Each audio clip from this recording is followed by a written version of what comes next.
bismillah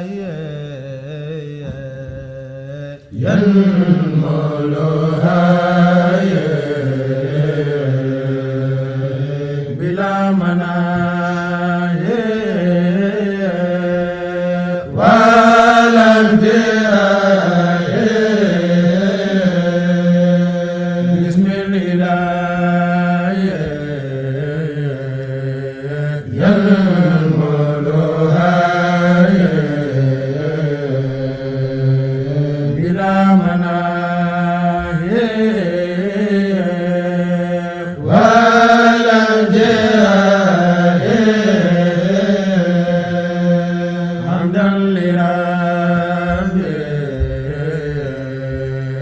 Bonjour, on se retrouve pour une nouvelle vidéo. Comment vous allez? Nous, on va très bien.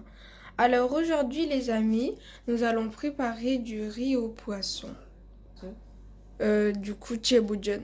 Pour cette recette, déjà il nous faudra du poisson, du sel, de l'huile, de la sauce verte, de la tomate concentrée, 3 feuilles d'oranger, du poisson salé, du yet, de l'ail, 2 piments piquants, donc si vous voulez un rouge, un vert, des oignons, des tomates, un chou, une moitié de chou, des carottes et aussi un citron frais, un poivron et aussi des autres piments, sortes de piments, des aubergines, des manioc et aussi de bouillon.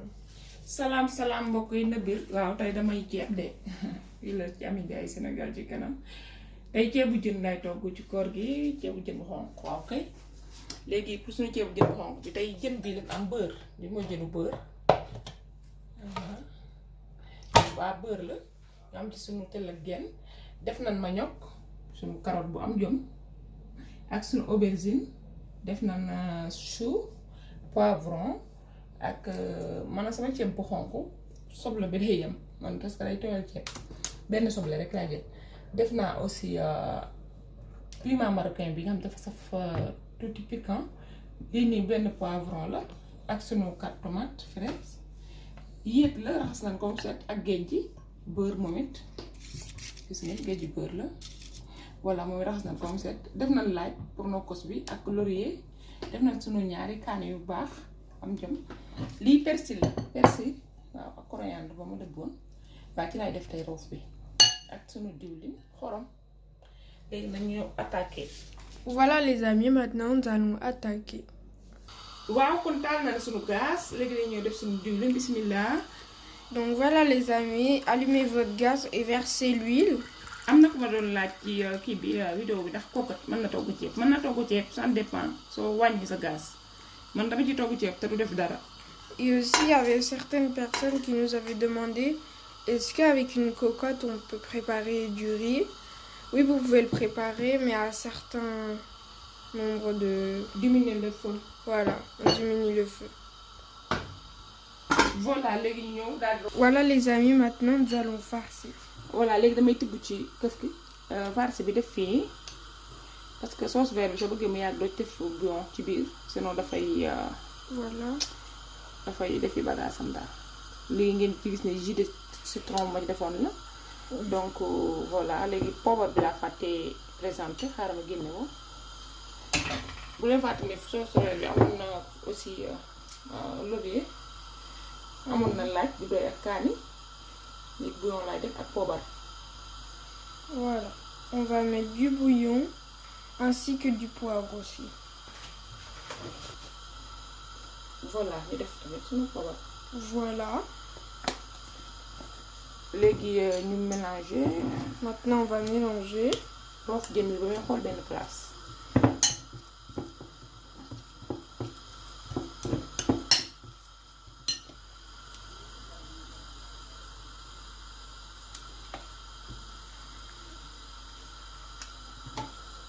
Voilà, et maintenant nous allons pouvoir farcir.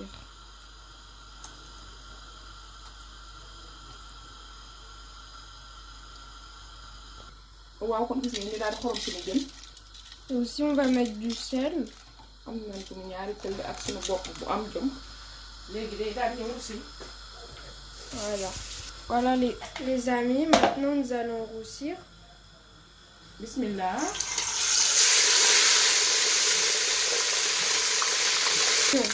Voilà, comme gis ngeen jën bi dama ko rusi ba mu xonk ba coow ba mu wow dama koy sote rek. Voilà les amis, donc on va pas laisser trop le poisson dans la marmite.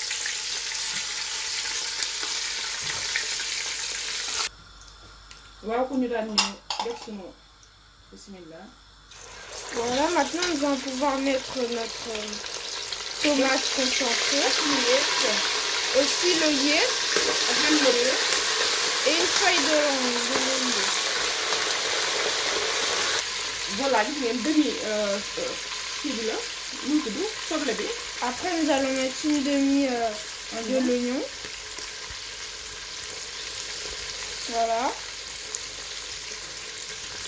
kaani bu verte bi xaaj bi laa def parce que dafa saf xaaj bi moom laa def nokk rek. Et aussi on va mettre la moitié du piment vert parce que ça pique beaucoup.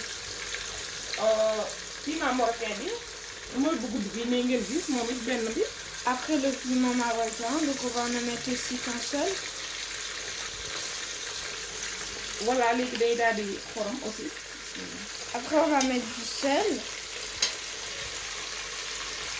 Voilà, léegi ñu yëngal. Et on mélange. bàyyi suñu tomate dox. Voilà, kon ñu ñëw épicer suñu ay légumes. Voilà, donc maintenant les amis, nous allons éplucher les légumes. Nous allons commencer par l'aubergine et le couper en deux. Après le manioc.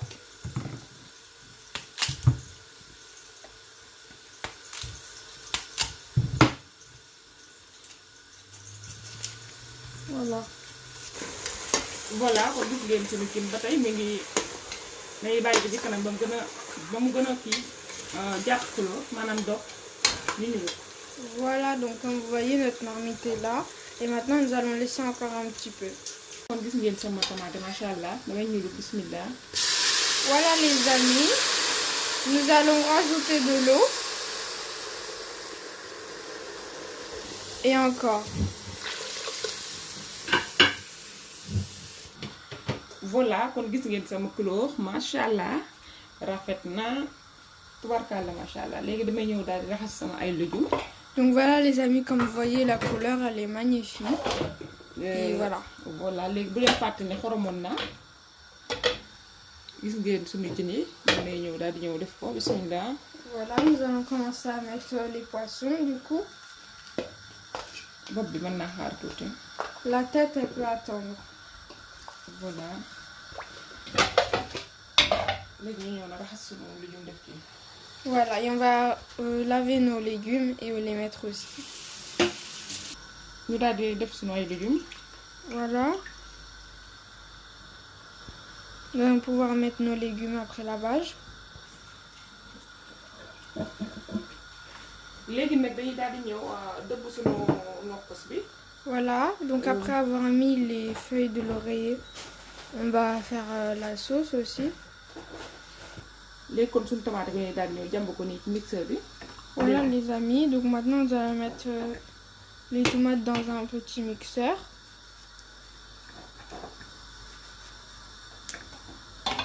Voilà. benn bi dama ko rusiwaale woon comme ñetti diiku moo fi des léegi dañ koy daal di mixé daal di koy. Donc il y en a une, on l'a mis dans la marmite et il y en a 3 ici du coup.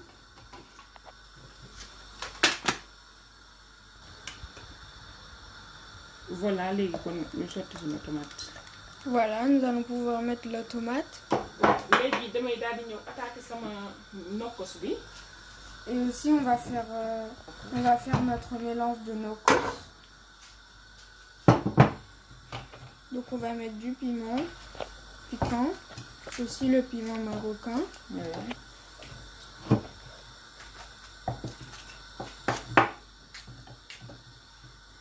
soble bi def nañ aussi laaj bi. Et l'ail aussi et l'autre moitié de l'oignon. ma di leen ko fàttali ceeb bu xonk jërut soble bi di bari da koy tooyal. Et aussi pour cette recette on n'a pas besoin beaucoup d'oignons. sinon ça va être trop mouillé. Voilà, léegi gis ngeen poivron bi xaaj bi tamit lay def fii. Après on va mettre aussi la moitié d'un poivron. Bisaab bu weex ma togg ceeb bu xonq duma ko di def damay def sama tomate ba mu doy ak sama tomate doom. Voilà. Donc voilà les amis, le bissap blanc. N'hésitez pas à le mettre, mais si vous en avez pas, ce n'est pas grave. Rajoutez beaucoup de tomates fraîches. Voilà, léegi ñu def sunu bisaab bu blanc bi. Voilà, on va mettre le bissap blanc. Ak sunu xar bopp bi desoon. Et aussi la tête du poisson qui manquait. Voilà, léegi day daal di ñëw def sunu géej bi. Voilà, donc on va mettre le poisson salé. Et regardez ici, ça bouille un peu. Voilà, léegi dañuy daal di def sunu aubergine. Sama coquette bi nag tey jii xaw na suus mais c'est pas grave surtout affaire yi def nañ sunu kaani aussi. Nokkus bi ci kanam. Donc on a mis nos aubergines et le piment aussi. waaw kon gis ngeen dama mujj changé cin bi parce que cin bi dafa mujjoon serré ba foofu. dama bëgg mbir mi ñor. ma changé ko ci cin bi gën a mag mooy sama marmite bu ñuul bi. Voilà les amis, donc on a aussi changé la marmite parce que l'autre elle était un peu trop serrée. Voilà, léegi suñu nokkos bi dañ koy daal di ñëw def. Voilà, nous allons pouvoir verser notre nokkos, notre mélange. Donc ñu def suñu bouillon. Après on va mettre un bouillon.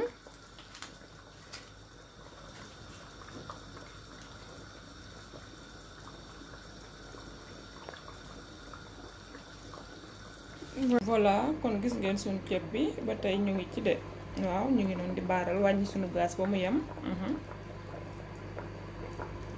Donc voilà, regardez les amis comment la couleur elle est très belle. Donc voilà.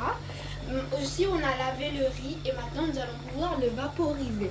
waaw kon ñu daal di tey suñu ceeb xam naa ceeb bi dama ko tey à part parce que indi bu ndaw bi moom laa fi yor te indi temps yi dama wàcc bi jël bu mag bi.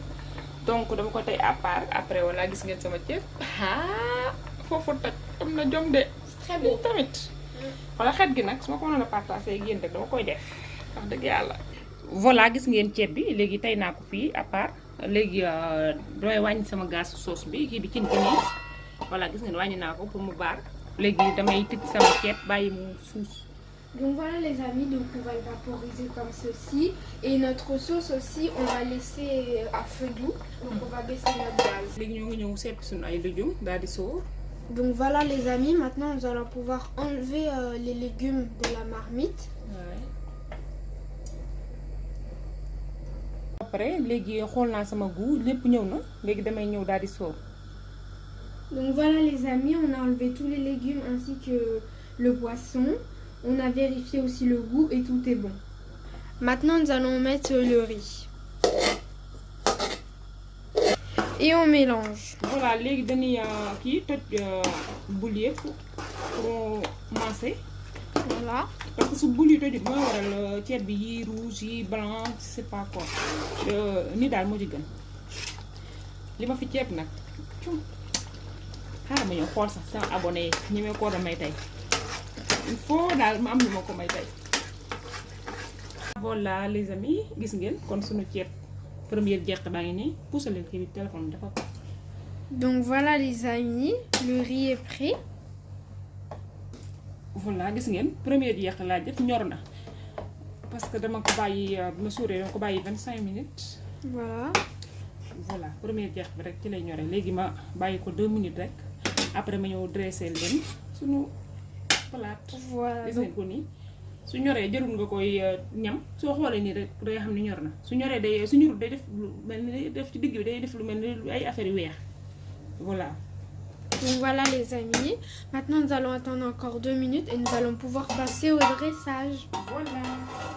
ñaf macha allah macha allah waaw sunu ceebu ramadan ngi nii si amee ëpp na ñu def suñu xooñu américaine noonu à côté am na xooj boo xam ne comme ni ko membran waxee ci digg bi